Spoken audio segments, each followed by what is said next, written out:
నమస్తే. మీ శివానిని. శివాని ఆంధ్ర వంటల్లో ఈరోజు నేను కాకరకాయ స్టఫింగ్ ఫ్రై చేస్తున్నాను. దానికి కావాల్సినయి చూపిస్తున్నాను. కాకరకాయలు చెక్కేసి, దాంట్లో ఉన్న గింజలన్నీ తీసేసి క్లీన్ జేసుకోవాలి. నెక్స్టు ఒక 10 ఎండుమిరపకాయలు, శనగపప్పు, జీలకర్ర, ఎల్లుల్లిపాయి, కొబ్బరి ఇవన్నీ కలిసి గ్రైండ్ చెయ్యాలి. ఇవి పొడి చేసి, తయారు చేసి దాంట్లో స్టఫింగ్ పెట్టాలి. ఇంక కనవ ఇంగ్రీడియెంట్స్ అన్నీ ఎలా చేయాలో అన్నీ చూపిస్తాను. గ్యాస్ ఆన్ చేశాను. స్టఫింగ్‌కి కాకరకాయ వేపుతాను.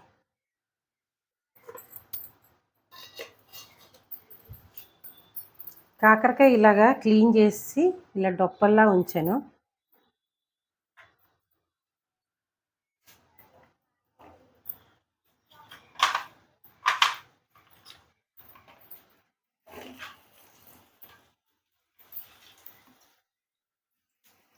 ఇవి బాగా వేగాలి.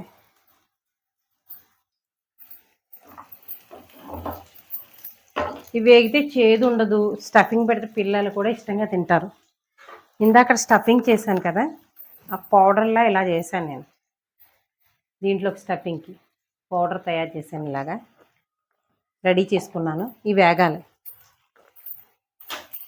ఇవి బాగా దోరగా వేగితే చేదు ఉండదు. సాంబార్లోకి, పప్పులోకి చాలా బాగుంటుంది ఇది.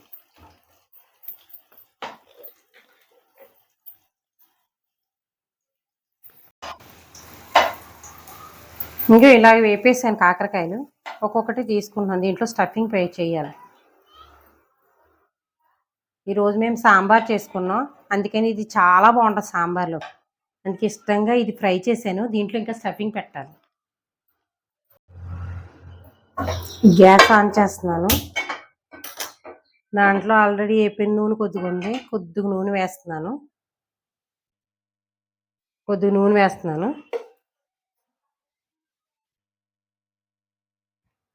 ఇవి ఇగో ఇలా స్టఫింగ్ చేసి దారం కట్టాను. ఇలా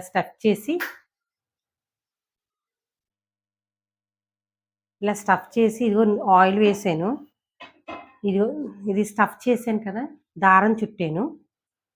ఇవి ఇలాగ ఫ్రై చేసుకోవాలి.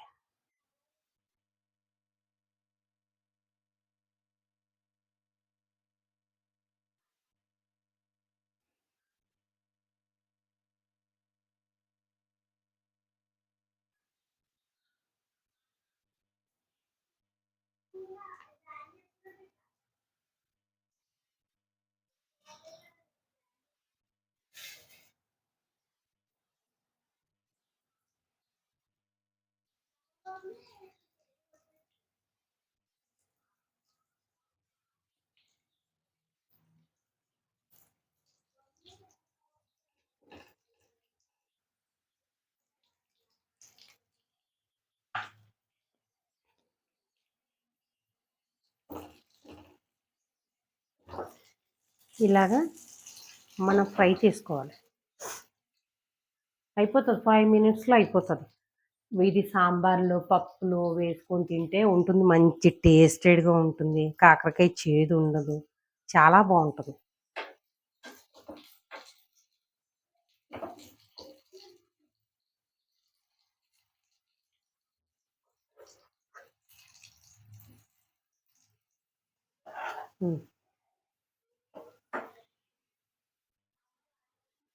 కాకర ఫ్రై రెడీ అయిపోయింది.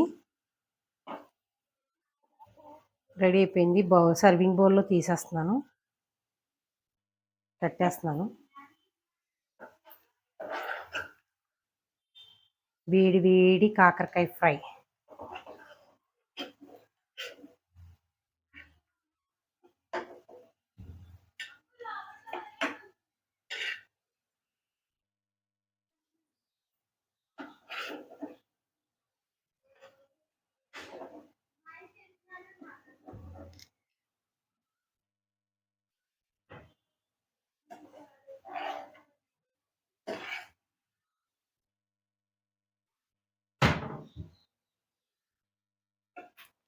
వేడి వేడి కాకరకాయ స్టఫింగ్ రెడీ అయ్యింది.